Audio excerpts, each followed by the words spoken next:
Listen carefully, because this might be the reason your relationship feels confusing, even when it looks perfect from the outside.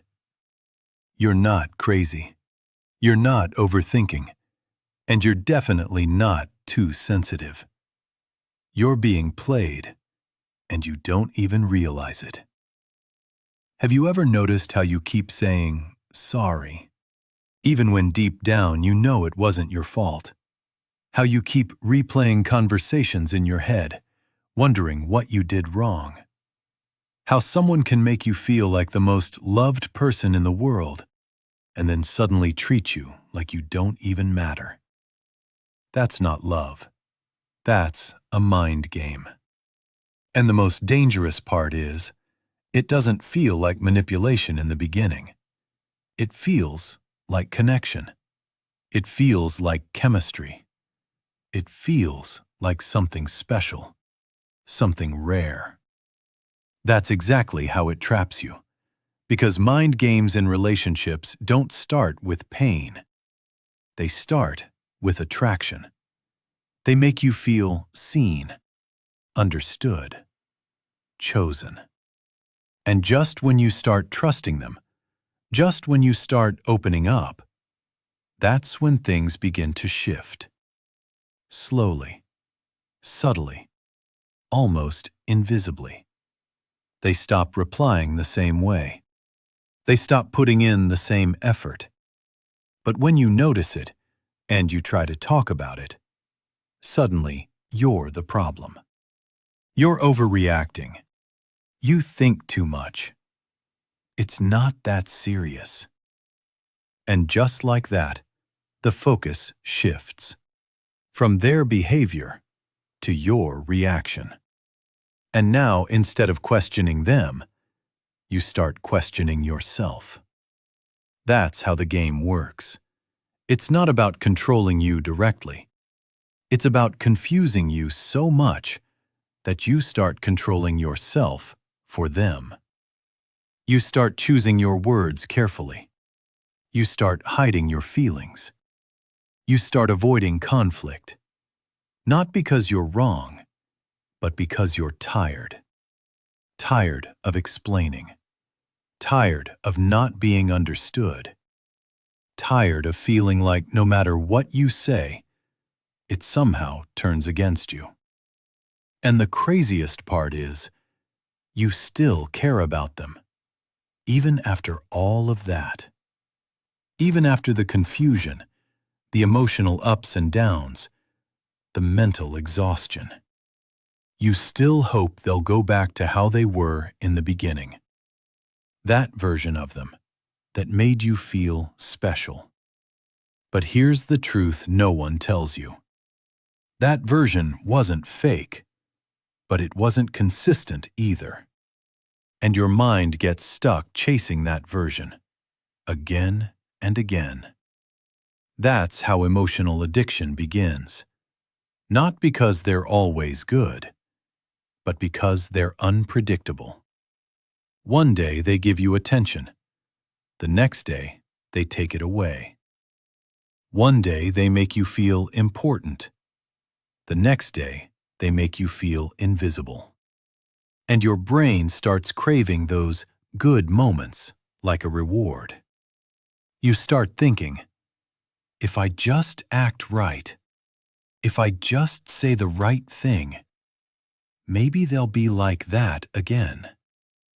But you don't realize you're slowly losing control. Because now your happiness depends on their behavior. Their mood decides your peace. Their attention decides your worth. And that's exactly where the power shifts. This is where it stops being a relationship and starts becoming a psychological game. A game where you're constantly trying to win their approval. Without even realizing, the rules keep changing. And every time you think you understand them, they do something that confuses you again. They ignore you, then come back like nothing happened. They hurt you, then act like you're the one who caused it. They make promises, then break them, and somehow convince you it's not a big deal. And slowly, you stop trusting your own feelings. You stop believing your own thoughts. You start needing their version of reality just to feel stable. This is where it becomes dangerous. Because once someone gains control over how you think, they don't need to control what you do anymore. You'll do it yourself. You'll adjust.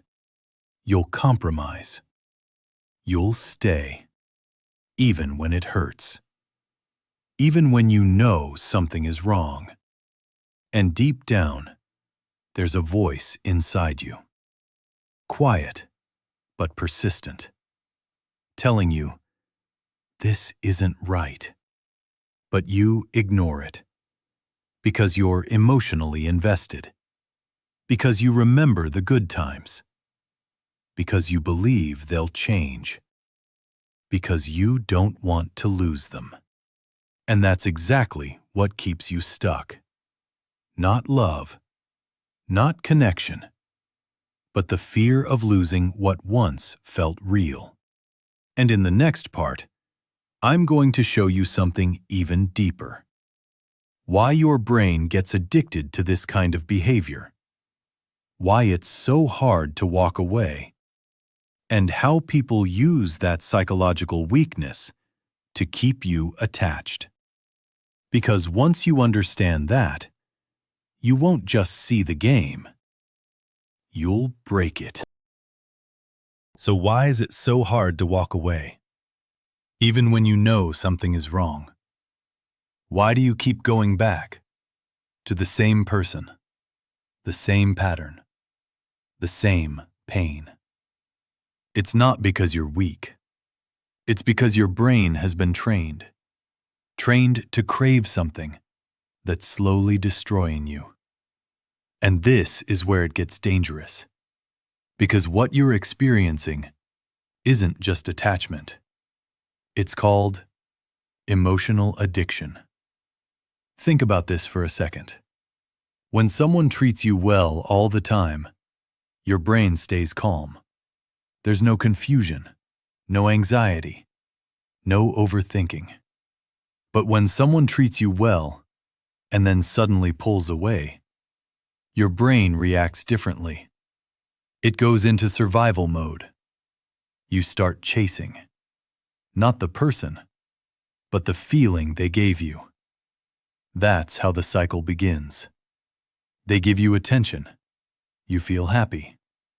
They take it away. You feel anxious. They come back again. You feel relief. And that relief, that's what hooks you. That's what makes you stay. Not love, but the temporary relief from emotional pain. This is called a trauma bond. And once you're in it, it feels almost impossible to break. Because your brain starts associating pain with connection. You feel closer to them after fights. You feel attached after emotional breakdowns. You feel connected, even when you're hurt. And slowly, pain starts to feel like love. That's why you defend them. That's why you justify their behavior. That's why you ignore red flags. Because leaving doesn't just mean losing them. It feels like losing a part of yourself. But here's the truth you need to hear. If someone has to confuse you, to keep you, that's not love. That's control. Real love doesn't make you question your worth. It doesn't make you feel anxious all the time. It doesn't make you overthink every small thing. Real love feels safe.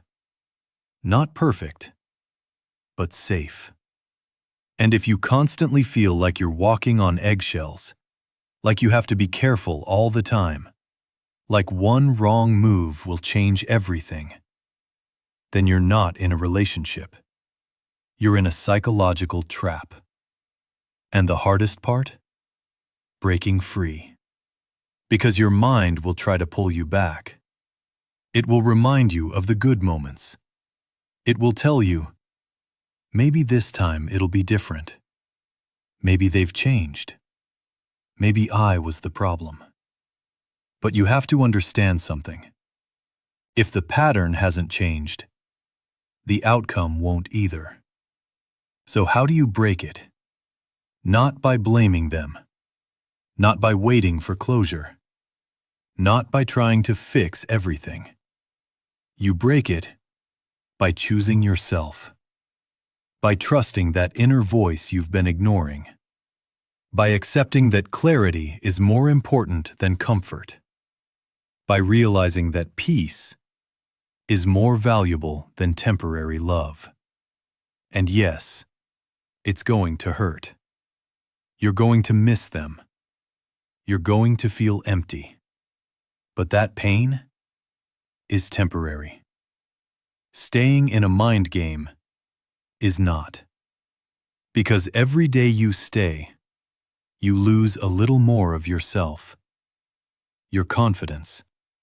Your clarity. Your identity.